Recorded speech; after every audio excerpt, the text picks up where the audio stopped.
by the end of 2025, the long end of the interest rate curve, which central banks cannot control, will be rising, the yields will be rising very sharply. For instance, we have 10-year treasuries yielding well over 10%. That will result in, in the highly leveraged parts of the global economy basically going bust, which will lead us into the coming depression.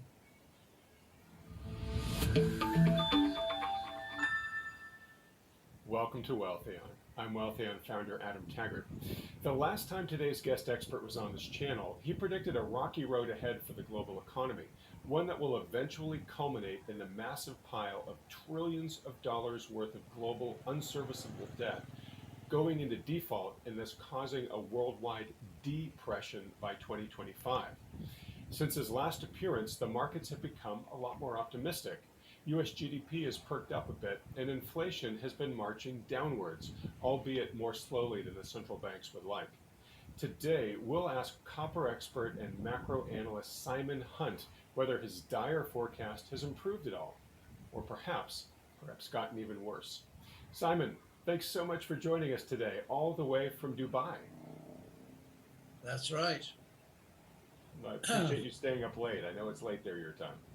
That's for you, no problem at all. You're such a gentleman. All right, look, well, let's bang through all this efficiently so that you can get to bed at a decent hour tonight. Let's start with the question that I ask you to kick the discussions off every time you come on this channel. Simon, what's your current assessment of the global economy and financial markets? I think we have a false dawn. I think that as we look out to 2025, 2026, we will basically see three phases of ups and downs. Between now and the middle of the year, we will have a very large correction in global equity, bond, and commodity markets. This will force the Fed and other central banks to ease monetary policy, produce a form of QE, and rates will start falling. That will result in a resurgence of inflation, particularly energy and food prices. The dollar will start falling sharply. With inflation rising, uh,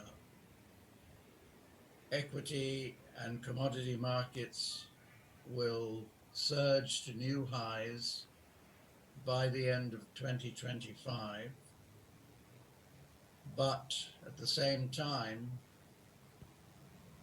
the long end of the interest rate curve, which central banks cannot control, will be rising, the yields will be rising very sharply. For instance, we have 10-year treasuries yielding well over 10%. That will result